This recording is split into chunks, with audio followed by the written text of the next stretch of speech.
Everybody, welcome back to another episode of the Bright Ideas podcast. As always, I'm your host, Trent Deersmid, and I'm here to help you discover what is working in the world of online businesses today by shining a light on the tools, the tactics, and the strategies in use by today's leading entrepreneurs. On the show with me today is a past guest, a fellow by the name of Travis Marziani, who in his prior interview explained, and that's interview number 248, explained how he launched his first physical products brand. And I'm going to let Travis introduce himself in just a moment. But first, we have a message from today's sponsor. This episode is brought to you by Cloudways. Is your website slow? Has your online business outgrown your current hosting provider? If it's a yes for either of the questions, it's time to move over to Cloudways, a managed hosting provider that is built for online businesses. From a hassle-free launch to smooth server operations, Cloudways is your partner in scaling your e-commerce business to greater success. Go to cloudways.com and use promo code BRIGHTIdeas to sign up for a new Cloudways account and get free $25 hosting credit. Travis, good to have you back. Thank you so much for coming. Yep, thanks for having me. So for the folks who have not heard your previous interview, let's start off with my question. Who are you and what do you do? Yeah, so I create cool products that I'm passionate about, launch them as the Kickstarter, and then ultimately sell them on Amazon or Shopify. And I also teach other people how to do the same thing via my YouTube channel. And you've had quite a bit of success on YouTube. I've watched your channel grow relatively quickly, which is why I reached out to you again to see if you would like to come and do another interview. So we're going to be talking about YouTube in detail today. So fill us in, when did you get started on YouTube? Yeah, so it's funny when you say relatively quickly. It's been 3 years, and it's just recently that I feel like I've seen a big skyrocket of views and subscribers. But for the first 2-3 years, it was very step by step. Like it was slow and steady, and then all of a sudden I had one video that blew up, and I had some other videos around the same time that also kind of blew up. Yeah. Which video was the one that blew up? Yeah, it was my 1 year. I mean, again, it was my 1 year video, but I had a few other videos that were like, I've had videos that are targeted more at search, trying to get ranking. I had an AdWords tutorial video that did really well, but the video that I'd say blew up in the last 4 months got 300,000 views, which for an Amazon FBA, like for an entrepreneur YouTube channel, that's pretty good. But it was my 1 year video talking about my 1 year results selling on Amazon with my product. And how long was that video? It was about 13 minutes or so. Yeah, I mean, I spent a lot of time trying to craft that video and trying to make it exactly like what people want to watch. Yeah. And when you look at your analytics, did the traffic come from recommended views or from search? I'm going to guess recommended. It was, yeah. So there's suggested views, and then I forget what the other one is, like where it shows up on the home dashboard. I'm blanking on the name right now, but it was all recommended, or a lot of it was recommended. Okay. But funny enough, in preparing for this interview, I looked in the last 30 days, most of my views did come from search. And really? It's been changing though. I think up until probably like 6 months ago, like 90% of like a huge percentage of my views came from search. And that's because of my training in like SEO. I was always thinking, I want to rank for search. And then as I think you're aware now, I decided, oh no, that's not where most views are. Like I want to try to get more of the recommended. And it's a different model because one, search, you're answering a question. You're saying, okay, here's an AdWords tutorial. People are searching AdWords tutorial. No one gets in their suggested feed a 20-minute AdWords tutorial and is like, oh, I really want to watch that. Yeah. But my 1 year video, people are like, oh, and I'll talk more about this later if you want, but the video I structured, it's a very catchy title and thumbnail. It said $372,000 Amazon failure, and it has me with a sad face. And the point of the video, okay, yeah, and it's basically to catch people's attention and let people know how I feel. And the point of the video was, hey, even though I made $120,000 profit in this last year, my first year of selling on Amazon, I felt like a failure because I could have done so much more. So It's a gray line between what's clickbait and what's not. But the truth is you got to get people's attention and get them to watch the video. Yep. And morbidly as it is, people relish to a certain degree in other people's failure. And so that would have undoubtedly contributed to, he finally failed. Let's watch. Ha, ha, ha, ha. Yeah. And I've since released videos where people will leave a comment, I thought you failed. Like, why didn't and they're like sad that I didn't fail. And I'm just like, well, no, but the whole point was in my opinion, it's to get people in with the negative emotion that you're feeling. So when I have a problem with my business, I think to myself, oh, this is a great opportunity for a YouTube video. And the point is like, wow, this really bad thing happened, but it turned out to be a really good thing, which is most of my biggest failures in life have turned into my biggest successes by far. So. And that's something that I think more would-be entrepreneurs really need to understand, is that your greatest lessons, your greatest breakthroughs almost always follow a big failure. And it's a tough lesson, and it's tough at the time, but in hindsight, if you look back, that's where all your good stuff comes from. Yeah, and it's crazy to me sometimes because in the moment you're like, how could this possibly be a good thing? I'll tell a very quick story. With YouTube, actually, for the first 2 years, I didn't have any kind of advertising on my YouTube channel because when I was 12 years old, I was screwing around with Adsense and I got banned for life from Adsense. So I'm like, oh, okay, well, I can't advertise on my YouTube channel. But then YouTube and so I'd make money off affiliate commission and maybe like courses and things like that. So I needed links. I needed links in my video. And then YouTube said, oh, you can't put links in your video unless you're advertising on the video. And I freaked out. I'm like, my YouTube channel's dead. I'm out of luck. And then I realized that there's actually a workaround. Even though I got banned when I was 12 years old, I was able to set up my AdSense under a business name.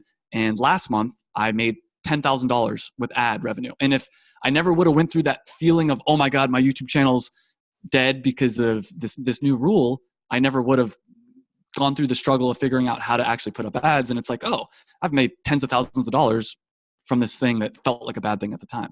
Yeah. That's very, very interesting and not surprising. Yeah. So what made you pick, I mean, there's a lot of social channels that we can choose from. Instagram, Facebook are very popular. What made you decide to focus the bulk of your energy on YouTube versus the other channels? There's, I think, a few different answers to that. First off, as most marketers, I've tried everything. And it's just, YouTube is the thing that I had the most success with. I also think that I'm uniquely skilled at YouTube. Not, how do I explain this? I'm not good at Instagram because I don't really care about taking the best photo. I'm not good at, Facebook or whatever those other things. But I think I really enjoy learning new things and I enjoy teaching. To me, teaching is part of the process. But I also enjoy the process of making a really beautiful video. And it's not maybe beautiful in other people's eyes, but to me, it's something that's well crafted. It's my art. Like, it's something that I'm like, oh, this is really well crafted. And I enjoy talking. Like, again, every time an issue arises in my business, I need to talk it out with someone. And I've found it to be very therapeutic to say, okay, how am I going to turn this into a YouTube? Like, I recently had $10,000 worth of product go bad. And I'm like, oh man, I'm super disappointed. And then I thought, okay, what's the lesson here? How can I turn this into a video? And that process, by the end of it, I'm like, oh, I don't care so much about that. Who cares? It's part of life. How often are you publishing these days? It's once a week. I'm going to try to up it to 2 times a week. And my ultimate goal would be 3 times a week, but quality over quantity for sure. I mean, the 80-20 rule is so true with YouTube videos. I've probably done 500 YouTube videos, and I'd say 5 of them have contributed to 90% of my views and subscribers. So I don't want to do more just to do more, but it's also, it's working right now. YouTube is working for me, and I'd rather spend a little bit more energy on that. Yeah. So how do you come up with the ideas and the titles for your videos? And you'd mentioned, when you have a problem, you look for the lesson in it. Is that generally, I mean, you got to have a problem a week if you're going to produce a video a week. So walk me through that. Yeah, I mean, that's definitely one of the things, but then there's other things. One of the big things I'd recommend for anybody out there is look at all the other people on YouTube in your niche and just see what is their top video. And if you look at everyone's top video in your niche, just make your own version of that. Try to make it a better title, better thumbnail, all that kind of thing. That's the easiest thing to do. But the other thing is, as much as I do spend time thinking about, okay, this is a failure that happened, how do I turn this into a lesson? I also think about what video do I wish I would have watched 3 years ago, 4 years ago, 5, so on and so on. And I think, man, if there was one thing I could teach myself, and that's my best videos always come from that place where I actually look at the camera and I imagine my past self on that other side of the camera and say, I wish you knew this. Like, I would do anything to have known this 5 years ago. And so that's part of it. But I mean, it's all those different things. And at a certain point, to be honest with you, it's just my brain's constantly spinning with ideas. And I think with YouTube, if you can come up with a good title and a good thumbnail, the rest is pretty easy, to be honest. When you first started, was your brain constantly spinning with ideas, or have you found it's a bit like a muscle? The more you've worked it out by, making more videos, it's actually gotten easier for you? It's 100% a muscle. I think in the early days, I was focused more on search. So I would try to figure out, all right, well, what are people searching for? I'll try to rank a video for search.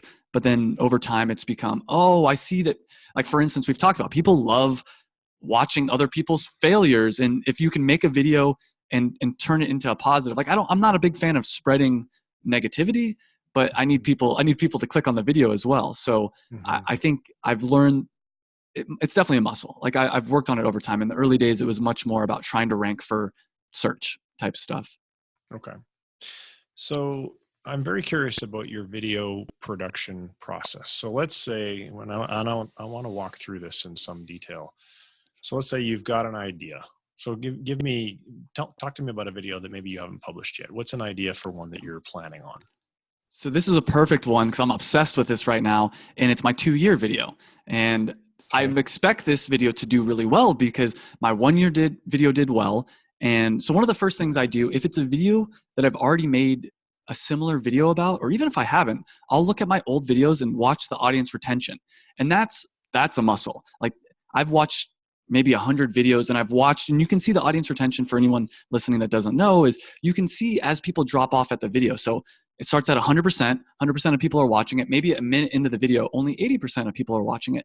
And you can see when you're keeping people's attention and when they stop watching. So what I did, the first step for me was somewhat obsessively look at my 1-year video and watch the audience retention and try to take a beginner's mindset to it and look at it from like an outside perspective and see when does this get boring? And the good thing is the audience retention shows me scientifically when other people think it gets boring. Because as soon as someone gets bored, they click off. So I'd watch that video and I say, so for instance, with my 1-year video, I noticed that people loved, the first thing I did was talk about how, like, that I'm going to share my numbers. And I shared my numbers right away. And I shared my revenue. I shared all my Amazon FBA fees, like everything. And I even shared what my product was, which on YouTube, a lot of people don't share what product they're selling on Amazon because most people are selling kind of easy things, things that are very easy, generic, easy things to knock off. And so that was right away. I'm going to separate myself because I'm going to do something nobody else does. And so, all right, people love that. The next thing I did was talk about how I did it, which people didn't care as much about. I think, I think that I hadn't built enough trust yet at that point. And then after I did how I did it, I talked about my biggest mistake, which I saw the audience retention spike up for. So people were skipping from my income report over to my biggest mistake. And I'm like, okay, so now in my 2-year video, I'm going to do my income report. Then I'm going to do my biggest mistake. And not only am I going to do my biggest mistake, I'm going to do every mistake I made. And it's going to be the 10 mistakes that I made on Amazon. And I think that's what people want to see to some degree your failure, but they also want to learn from it. So it's like, okay, here's a mistake I made. This cost me $3,000. Don't do this. Here's another mistake I made. This cost me $7,000. Don't do this. And I'm going to do that. And then at this point, I'm hoping that people have already watched 15 minutes of my video. And this video will probably be longer than my 1-year video. They've already watched 15 minutes of my video. Now I'm going to say, okay, well, even though I made $50,000 worth of mistakes, I still made $250,000 profit. And this is how I did it. And it's different. My strategy is a little bit different. And then it's just, for me, it's how many nuggets, how much value can you give per minute? And if every 10 seconds, I'm like, here's another tip, because YouTube is entertainment as much as it is information. And a lot of creators do way too much information and no entertainment, or way too much entertainment and there's no information. And I'm trying to find that happy medium. Yeah, I mean, I can go, go ahead. So. Well, so I wanted to ask a couple of follow-up questions. Do you operate from a script? So I do different level of scripts depending on how important the video is. Almost always the first 5-6 sentences are scripted somewhat. Right. And then it will be bullet points. And then the outro might be somewhat scripted as well. Because to me, the intro is the most important thing. Like, you're trying to hook people in to knowing that this is going to be a valuable video. But on this 2-year video, I might go a little bit more scripted because this is the 80-20 of my videos, I'm like, all right, let's make sure and get this perfect. And my 1-year video, for instance, I even filmed it once and then I looked at it and I'm like, no, this could be better. And then I refilmed it again. So generally speaking, I do bullet points. And so I might say, all right, this is the order I want to talk about, and kind of free flow talk. But if a video is really important, like right now, my 2-year video before this call, actually, I was going through, I was reading it and I'm like, no, you can tell when something's dragging a little bit. And I'm like, I'm going to cut this out. And then I'm reformulate, like, how do I make this so it's just punch after punch after punch, basically. And when you're standing in front of your camera and you're filming, let's assume that you're going from a script or from bullet points. Are you trying to get, let's say you have a paragraph that's 1 to 3 sentences long. Are you trying to get that paragraph in a single take, or are you okay doing a lot of jump cuts in your editing? I've done both. And honestly, I don't think it matters from what I've seen. I don't think it matters as much as I used to think it does. As long as you can edit relatively well, people aren't like, wait a minute, there's jump cuts in there. I've seen some people have a lot of success with a ton of jump cuts, and I've seen other people have success with just doing it in one take. For me personally, I don't mind having some breaks. It's almost impossible to have high quality, high value and not have some editing. And for me right now. And do you edit the videos yourself? No, I used to a while ago. And then I hired a virtual assistant, and I taught my virtual assistant from scratch, like how to edit. Because in the early days, I'm like, all right, just line up the audio in the video files and cut the intro and outro. And then over time, I would tell him, all right, well, add in some text here, blah, blah, blah. And I'm like, go figure out how to do it. I don't want to even teach you how to do it. Like you can figure this out yourself. And he would just look up YouTube tutorials. And now he's 10 times the video editor that I am. And it's a lot cheaper than my time. So yeah. So you found someone who had almost no editing experience. And I don't recommend that for everyone. I was, I still am cheap, but I was very cheap, and I already had a virtual assistant, and I was like, you know what? I just need you, like I said, I just need you to do the very basic stuff. And so I taught him the very basic stuff. And yeah, over time he learned, and it freed me up, because in the past I would edit a video and by the time I was done editing, I was so sick of it. I'd maybe half watch it once, where now he does all the editing.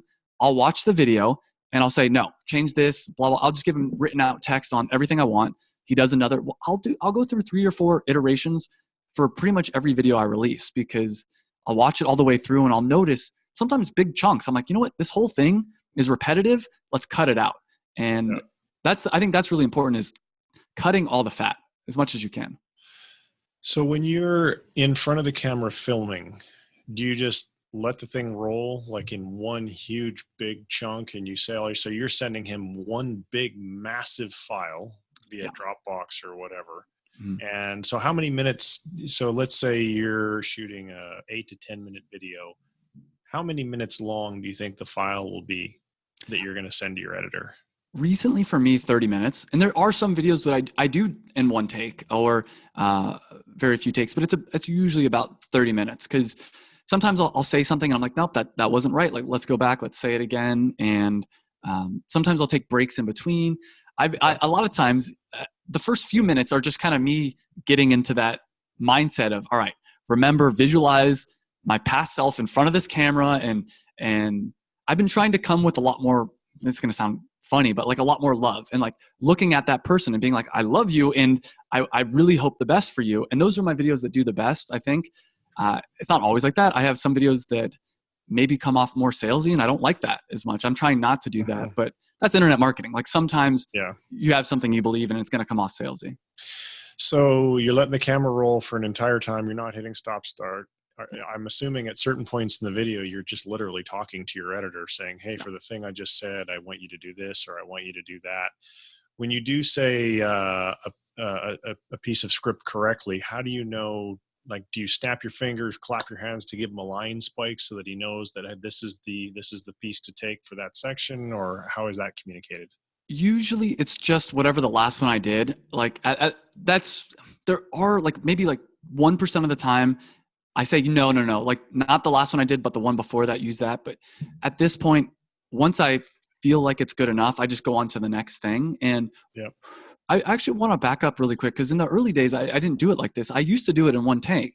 And Yeah. one of the tricks I would use is I would create PowerPoints and I'd have like a little clicker and I'd put my laptop under my camera and I'd go through the PowerPoint. And these aren't my best videos, but I even would sync up the PowerPoint with my video so that it would make editing super simple. And because you can do like a timing feature. And I'd say, oh, okay, it's let's sync up the audio, video, and the PowerPoint, and then a 12-minute video would take me 12 minutes to film, and it was just like that.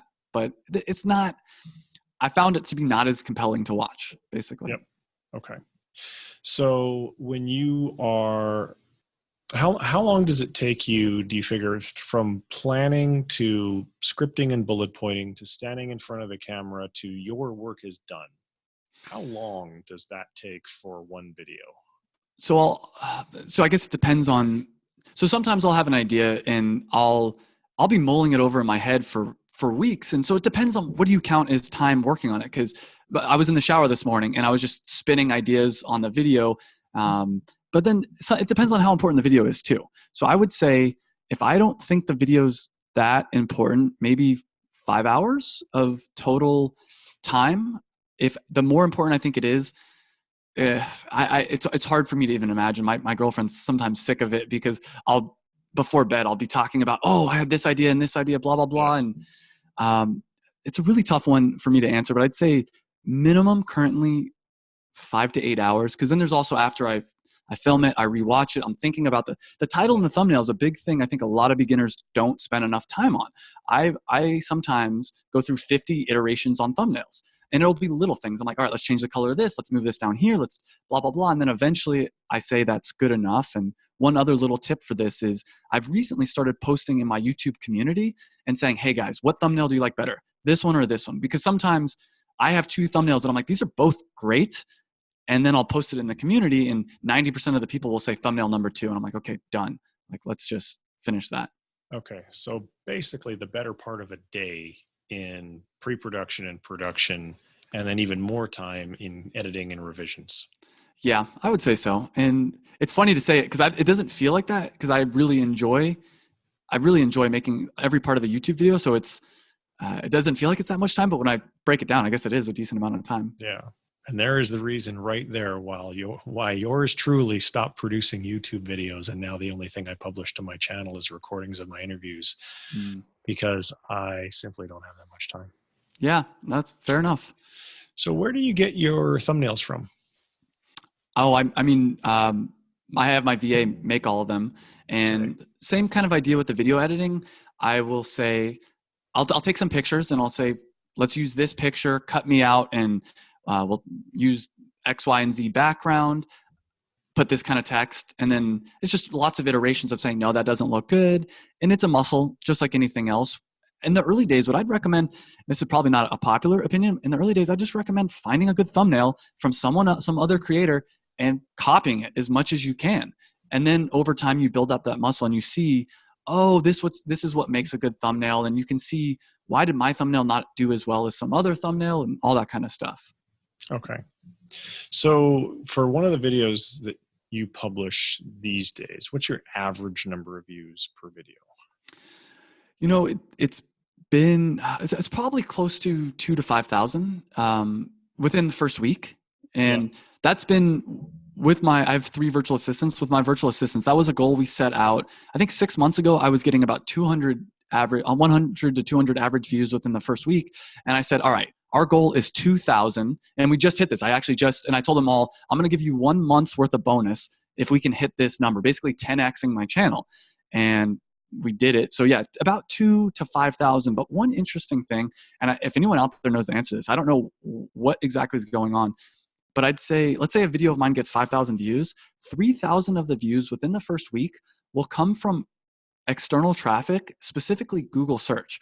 But I can't seem to figure out exactly where that's coming from, because I will search for related keywords to my video, like Amazon FBA, and it's not showing up anywhere. So it almost feels like an anomaly.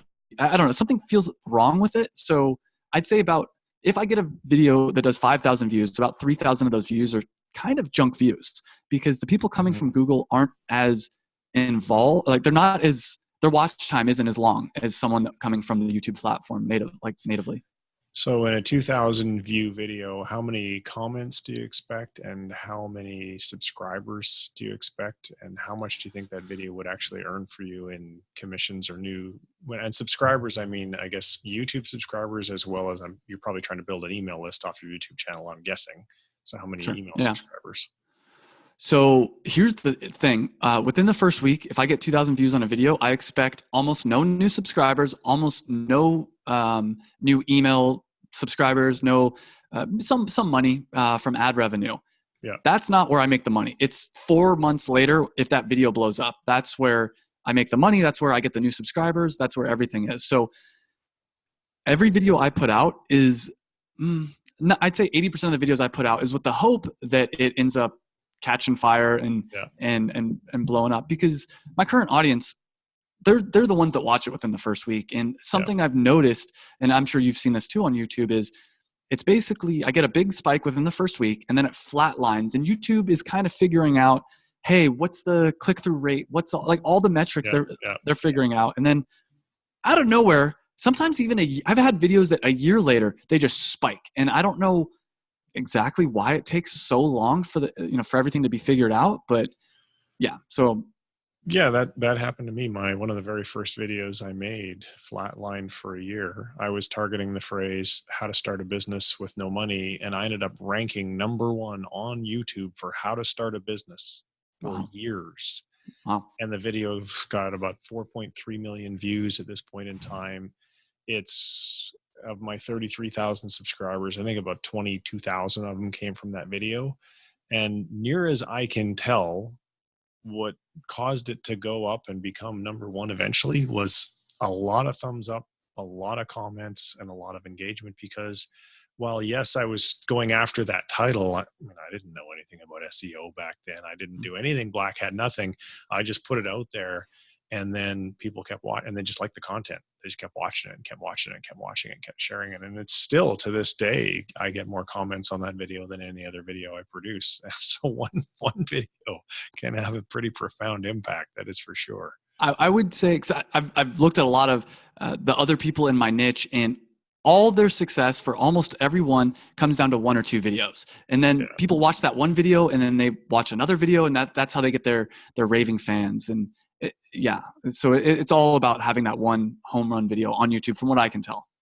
So with respect to promoting your videos, obviously you have your existing subscribers. Some of them have clicked the bell, so they're going to get a YouTube notification. What other activities are you doing to either initially and on an ongoing basis, if there's anything, to help to promote that video?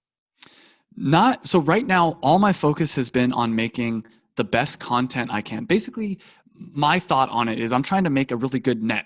And so what I'm doing is having 100 videos that someone can come in and kind of, in a positive way, get lost in my YouTube channel, where they're just like, I'm going to watch one to another one. My goal is about mid next year to start maybe going on podcasts and talking about the YouTube channel, talking about stuff like that, doing more. I've done some collaborations, doing more of those kind of collaborations.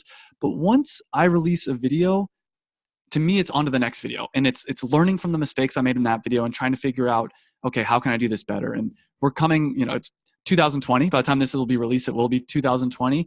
And that's a really big time in my niche, because it's how to start an Amazon business 2020, how to start an online store 2000, everything is 2020. So this is a key time for me to just make as much and the best content as I can. And then the next phase will be more on the promotion stuff. I do spend a lot of energy trying to maintain the fans isn't the right word, the community that I have, the people that watch my YouTube channel. And I have a Facebook group.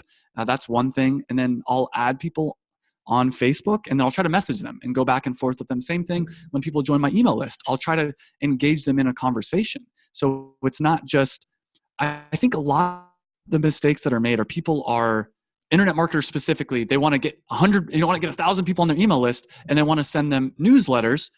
Yeah, but what about having a real conversation with that person? Why not send them a personal email saying, hey, I saw you joined. By the way, what other YouTube channels do you watch? Oh, that's cool. What podcasts are you into? And kind of going some back and forth. So that's something I'm going to be trying. That's something I've been doing. And it's hard to track, because I do so many different things that it's hard to know what works well. Obviously answering comments too. Anything you can do to develop some kind of relationship, I think is very powerful. And I'm trying to do more of that. And so do you answer all of the comments yourself? So what I do is I have my VA answer anything that's kind of generic or something that anything that she can answer. And then if it's a little, and I've given her certain things. Like if people say, I get so many people like, hey, I want to start an online business, help me. And I'm like, okay, well, watch any of my freaking videos. So I just had her basically leave it. Like now she leaves a comment and says, hey, you should check out this video. People, some of the comments people leave me, it's hard to justify like answering them because, and then on the flip side, sometimes people ask way too specific questions. And I just tell my VA, hey, just tell them if they want a consultation session. It's, here's a link to purchase a consultation session, which no one really does. But there is a happy middle ground, especially if people are posting nice things where they're talking a little bit about their story. Then it's like, oh, I want to try to connect with that person. But 90% of the comments on YouTube are junk, to be honest. Yep. Yeah, I get some zingers to say the least. Yeah. I want to start selling on Amazon. How do I start? Yeah, it's just that's why I have a blog and a podcast and a video channel. And you could, did you watch any of that stuff before you decided to ask for my free advice? Yeah. And then there's the other side of things, which I'm not always sure. I'm still deciding on the best way to handle, where people will just tear it apart. Like they'll take a video where I'm from a really genuine place. I'm really trying to help people. And they're like, oh, you're just trying to scam us. And I'm like, no, like you don't have to, I'm not selling. I mean, sure, I do have a course, but you don't have to buy that. Like that's, whatever. Yeah. If you feel that way, I think that's that's a whole other conversation, but it's such a negative mindset going on YouTube right now. It is. And that came up in a mastermind session I was in on the weekend. And when people are that skeptical, that jaded, that negative, I just ignore them, because there's nothing, they've been so burned, or they're just such a negative person to begin with. It wouldn't matter what you said. It wouldn't matter if you said, hey, I'm going to send you $100 bill in the mail. They'd still think you were lying. You're right. No, you're totally right. It hurts me. And I was never the kind of person that would leave a negative comment on YouTube, but I did struggle for a long time with that feeling of, oh, everyone's trying to, out to get me. And even in this last year, I struggled with that with my second product. I felt like my manufacturer was trying to screw me over. And it wasn't until I realized, no, sometimes people are just incompetent. It's not that they're purposely trying to screw me over. It's just they messed up and they don't want to take the blame. So, yeah. Okay. How about key metrics? When you're looking at your analytics, it sounds like you do pay fairly close attention to them. How often do you look? What are you looking for? What are the takeaways? So the answer to how often is too often. I'm sure like most entrepreneurs, it's, I got to stop a little bit. And recently it's been really exciting because the channel has been blowing up and every day is kind of a roller coaster. Ideally, I would look at it once a week, once a month, because it's not something I need to constantly be checking. But right now it's maybe multiple times a day. The things I'm looking at, it's just, well, especially right now, it's actually on the downturn of the roller coaster. It really spiked up hard. And now all of a sudden, some of the views are starting to drop off just in the last few days. And I'm like trying to figure out why, but there's nothing I can really do to figure out. It's a little bit of a black box. But the metrics I do look at are click-through rate. That's a really big one. And specifically click-through rate by the different categories, because you can look at the click-through rate by search, the click-through rate with suggested videos and browse features, I think they call it. That's the homepage features. Yeah. And so I try to see, because I recently had a video that did not go over well, even though I thought it was a really good video that had a click-through rate of, I think, 15%. My typical video has about 5%.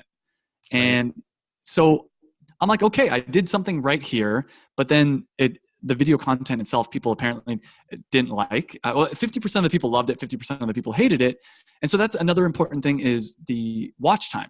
And this video actually had a really high watch time as well. But at a certain point, I think people felt like they were, tricked, which was not my intention. And it also had a high dislike rate, which usually isn't something I pay attention to, because this is the first video I ever had that had a high dislike rate. But I'd say by far the most important things are click-through rate and watch time. Another thing that's a little bit harder to look at is, you can look at it, is trying to figure out how many people at the end of your video watch another video. And you can see that if you promote it as an in screen. So at the end of your video, you have the option to do an in screen or an info card. That's interesting to me too, because if someone watches one of my videos and 1 out of 10 people watch another one of my videos, that means I'm doing something right. That means that people like me enough to say, hey, let's give this guy another chance. So, and that's actually the number one metric that YouTube cares about is session duration. A lot of people think it's watch. Yeah, you know about that. And that's one of the metrics they don't give you. I wish I guess it'd probably be complicated for them to give you. So I think with every video, how can I make someone watch 5 of my other videos at the end of this one? So my 2-year video, for instance, I'm going to be talking about other videos throughout it. Maybe even, I'm deciding on this, maybe even showing the thumbnail in my video saying, hey, you know, check it. I don't know how I'm going to exactly say it, but check it out. I have links down below to all these things. But it's a funnel, like anything. So with session time in mind, are you familiar with Brian Dean from Backlinko? Yeah. I watched one of his videos. Really helped me, actually. Have you seen his SQL strategy? That's the video. That's really good. And so have you implemented the SQL strategy? I did. Yeah. Okay. So for the audience who doesn't know what the hell we're talking about, let first explain the SQL strategy and then talk about how you implemented it. Sure. So the quick version, please fill in any gaps I have. The SQL strategy is find a video that's doing really well and try to make your own version of that video that is bigger, better, stronger, I guess. And so what I did is I noticed a lot of people were making 1-year videos, and they were all the 1-year videos, like 1-year Amazon FBA results videos, did really well. So what I decided is, okay, after someone watches Steve's 1-year video, I want them to watch my 1-year video. So what I'm going to do is make a better title, a better thumbnail, and slightly a longer video because watch time is something that's so important. So if they had a 10-minute 1-year video, I'm going to make a 13-minute 1-year video. But now one important thing is don't make a video longer just to make it longer. I see a lot of people do this where they just ramble on. No, think about what are some other things. Like in my 2-year video, I'm going to be doing, all right, well, I'm going to list every mistake I want, which I think is what people want. So in the past, I just said, here's my top mistake. Where now I'm like, here's all the mistakes. By the way, this was the biggest one. So it's that's the short version, is trying to get in the suggested views for other videos that are doing really well. Okay.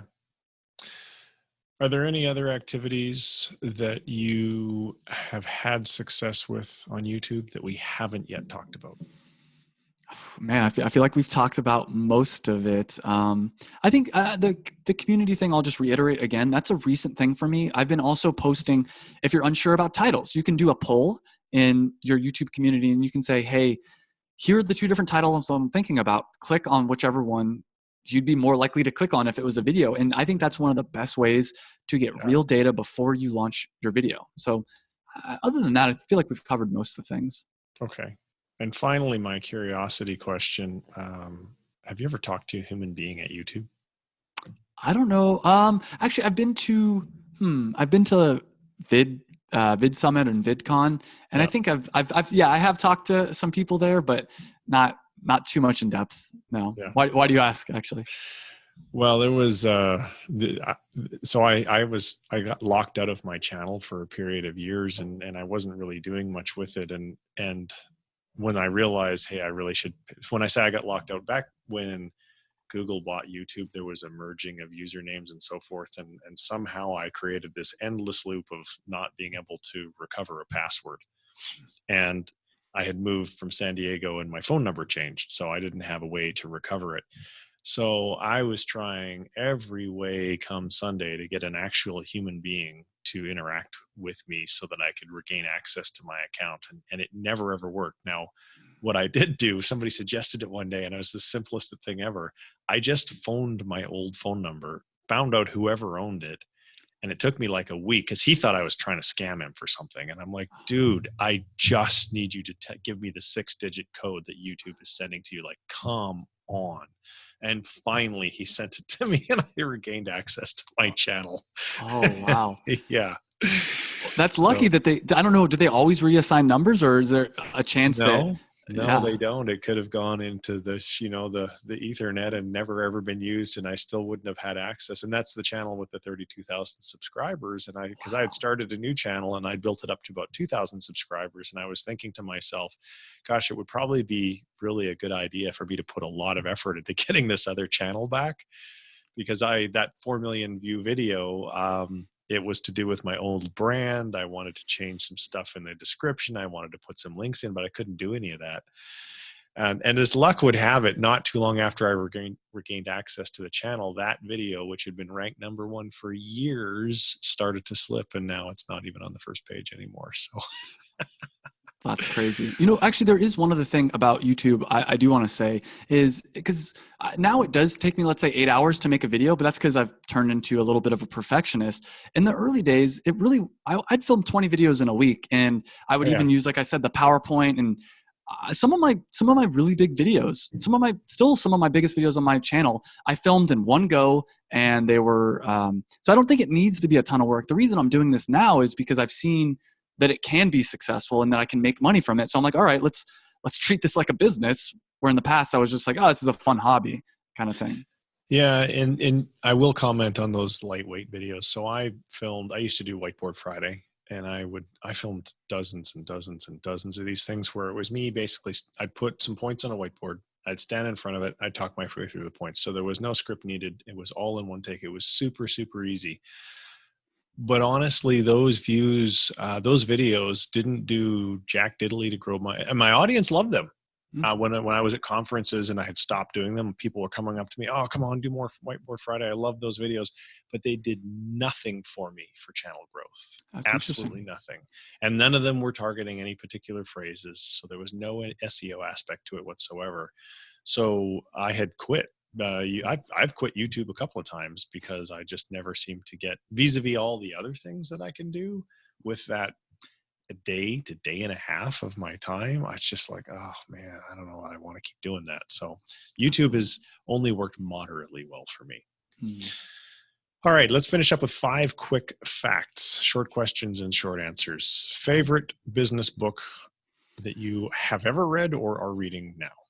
I mean, this is going to be a stereotypical answer. The 4-Hour Workweek completely changed my life. And I mean, that was the book. When I had a corporate job, I read that and I'm like, what am I doing? I was already thinking all these thoughts in my head. And then all of a sudden I read this. I'm like, this is everything I want and everything I've been thinking, but it was kind of nice to see that mentor. I will add a book that I'm currently reading is Opportunity by Eben Pagan. I feel like you may have read that one as well. I saw that he was one of your dream guests. Oh, really? That's a great book. And the thing I like, they're very different books. I think 4-Hour Workweek's an amazing book, but Opportunity is kind of like his entire life experience kind of condensed down into one book, and talking about how to decide on how to find good opportunities, but also how to decide on which opportunity you should take, which was a conundrum that I went through recently, where it's, all right, my main business, Performance Nut Butter, my Amazon business is doing well, and everyone's telling me I should double down on this and blow it up. But I love YouTube. I'm having fun with it. And I decided ultimately, well, this gets me more self-actualized. Like, this is more what I want to do long-term. Mm-hmm. And to be fair, now that I've started to grow up my YouTube, I think in the next few months, I'm going to say, okay, now I want to go back to focusing on Performance Nut Butter, put YouTube somewhat on autopilot. And for me, the two businesses, they're very connected, because if my Amazon business fails, then people on YouTube are going to be like, hey, what are you doing? Like teaching about Amazon. But anyways, I have the same problem. I have a successful Amazon business that I don't even work in, but it is the thing that I get to talk about. It is the thing that some of my credibility is associated with. And for that reason, I keep making sure that business continues to succeed and to grow, thankfully under her stewardship with our standard operating procedures. All right. Well, way down a rabbit hole. Question number 2, favorite online tool for growing your business? I thought about this one a little bit. I feel like this is not going to be the right answer. I just said Amazon because I had struggled for so long. So right when I quit my corporate job 7 years ago, I had my own website. It was a dance clothing company. I talked about in the last episode, I think more so. And I was trying to get everyone to come to our website, purchase from us. And it was so freaking hard. And it took so much work. I think at our peak, we were doing maybe $80,000 revenue a month. And it's a very niche market. And it's hard to convince people to come to your website. It's hard to convince people to purchase. Mm-hmm. And then within 2 months of launching my Amazon business, it was doing $30,000 revenue, $10,000 profit per month. And to me, that is a tool. I think some people get too caught up in this idea of, oh, I'm an Amazon seller. No, you're a business owner that sells on Amazon. Some people are Amazon sellers, like they are selling the private label, like more generic products, but it's one of the most, it's $1 trillion tool basically that you get to use. That it is. Hours of work per week? Yeah, this is another, I struggle with a lot of these questions. So I think there's different types of work. There's the sit down at like this computer right now that I'm sitting down at. I probably do, I've been recently doing more like 4 hours a day, sitting down, actually working on things, and that changes. But then if you start adding in, maybe later in the day, I'm laying down on my computer, watching my YouTube videos. When I'm this is a true story. I was at the beach last year and I had the idea, just laying on the beach, the middle of, I think it was like a Tuesday afternoon, 3:00 in the afternoon. I just felt a little bit burnt out. I went laid on the beach, but my mind's always racing. And I was thinking, and I've had the idea of, oh, I've got to do a 1-year video. And oh, I should change, because my YouTube channel used to be general e-commerce. And since then I've niched it down to not only Amazon FBA, but the idea of a passion product. And that's where the lightning bolt of a passion product came to me, was while laying on the beach, which is basically, don't just sell generic things, try to find something that you wish existed and create that. So is that work? I mean, it's not, but at the same time, that led to more money than, 50 hours of sitting on my computer grinding. So 20 hours of actual in a desk, like in a seat, doing that, and then a lot more just constantly thinking. So you accidentally stumbled into what is, I think, the biggest takeaway for many entrepreneurs who are already in business, not so much for those who haven't started yet, is the importance of making sure that you systematize your business to the point where you can go to the beach and lie there. For me, if I'm driving long drives with my wife, because we're business partners, those are some pretty fruitful discussions. Or when I'm, on an airplane, or I'm just kind of not sitting in front of my computer. I rarely get the big idea when I'm sitting in front of my computer, unless I'm talking to somebody else, and then that collaboration causes a big idea. But when you're in the grind and the grind and the grind, you're not going to get those game-changing ideas. And so my advice to the listeners here, because everybody knows me as the systems guy, if you don't have the systems, and you don't have the team, and you haven't delegated, or you haven't even hired a virtual assistant yet, you are literally never going to get those really big game-changing ideas, because you're just going to be frantically paddling your boat every day just to try and make enough money to get through this month. And as a result, your income's never really going to rise to any great amount. And then you're never going to get that freedom. And then you get to be in what I call entrepreneurial jail, which is you're just a slave to your business. And that sucks, man. I mean, thankfully, I don't have that life anymore. And that sounds like you probably don't either. And only then, my income in the last couple of years has just skyrocketed, way more money than I ever thought I would be making. And I've got more free time than I ever thought I would have. And I realize for people who are new, who are listening, they're like, oh yeah, good for you, buddy.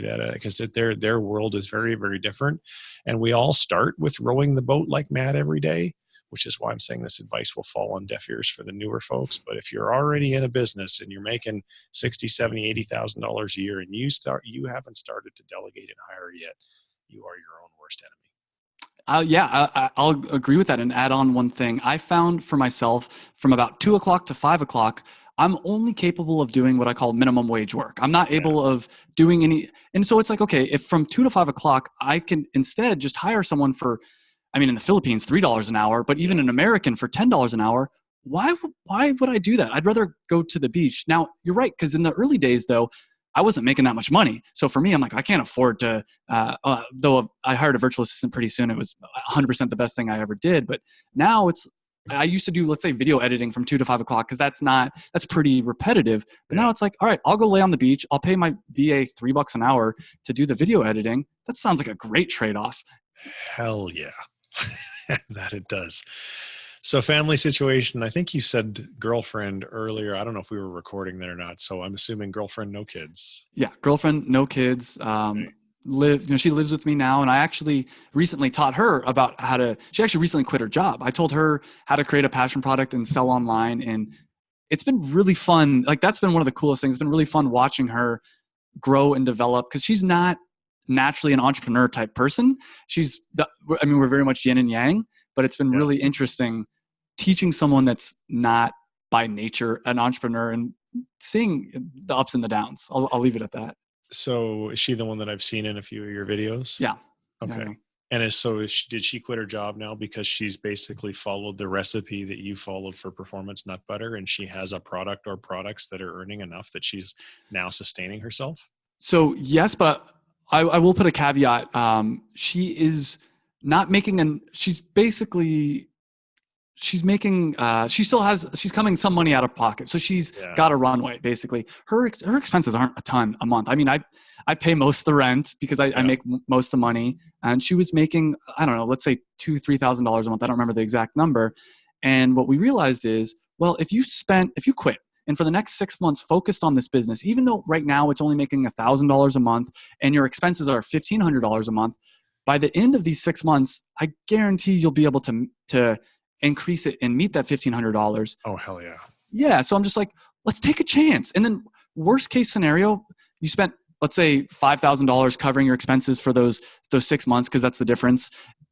You just learned way more, and you'll definitely over time, you'll increase your income. So I'm really excited. Like, I don't see a downside. Worst case scenario, she gets a job again. Like there's so many, there's so many jobs out there. You can get another job. Yeah. And people they don't give a second thought to going and spending money to go to college. But the scenario that you just described, for a lot of people, they just can't imagine doing it. They can't imagine unless they followed the structured roadmap that society has laid out for the non-entrepreneurs, rack up debt, go to college, apply for a job, get a mortgage, like the prison cell, they never get the opportunity. And it is scary. I mean, I will just say, when I did it, I needed to do it because the other side of staying in the corporate world forever was jail, and I didn't want that. She's had an easier time, I think, because she's seen me go through the process and all that kind of stuff. But I understand why it's scary. I'll leave it at that. Yep. But it's definitely worth doing. Last question. What do you wish your younger self knew? Yeah, so I thought a lot about this one as well. And I think the biggest thing, and this is how I've been recently signing off my YouTube videos, is enjoy the journey. And it's kind of cliche or whatever, but it really is. I don't know how much you've read about or know about like the hero's journey, like the Joseph Campbell, all that kind of stuff. Yeah. I only somewhat recently found out about that. And I've mapped out my life since I quit my corporate job. I'm like, holy cow, this is exactly the process I went through, the call to adventure, the refusal of the call, like entering all that kind of different things. And for most of my entrepreneurial career, I've said to myself, once I make this much amount of money, I'm going to enjoy life. I'm going to everything's going to be great. That's not the case. It doesn't work that way. It doesn't work that way at all. And now recently I've actually like 2 years ago or so, I hit that goal and I'm like, oh, but I still feel like there's something missing. And I wish all along, and I'm still working on this, like this isn't something I'm perfect at. I wish all along I would have been a little bit more grateful for what I have and actually realize, hey, this is really fun. I think of it, it's almost like when you're watching a movie, you don't think, oh, that's the bad part of the movie because they were not doing well. You're like, whoa, that's the exciting part. Like what's going to happen? Like they hit rock bottom. It's a failure. Are they going to come out of this? But when you're experiencing it, a lot of times you're like, oh, it's a failure. Everything's gone to hell. And I wish someone would have sat me down and said, you're going to look back on this and you're going to smile. And you're like, wow, that was such a crazy, interesting journey. So that's the big thing. There's a video on YouTube by Denzel Washington called Fall Forward, I think it is. If you just Google Fall Forward and Denzel Washington, you'll probably see it. It's a motivational speech that he's giving to a graduating class at a college.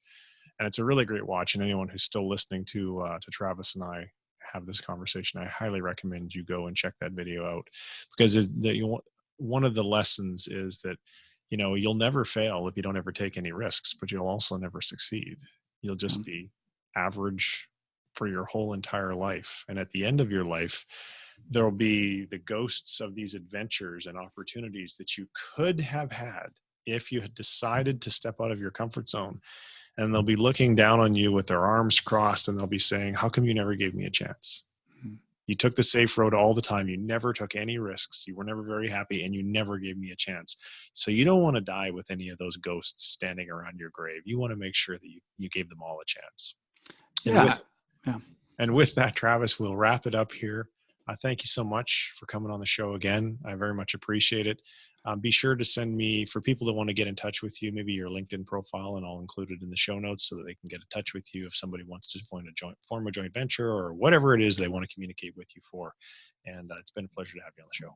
And can I add really quick, check out my YouTube channel. By the time this podcast is live, I'm actually going to do an hour-long, in-depth YouTube video talking about how all my different systems, like showing all the different processes. You can also check out my 1 year or my 2 year video. But guys, if you enjoyed this, please check out the YouTube channel.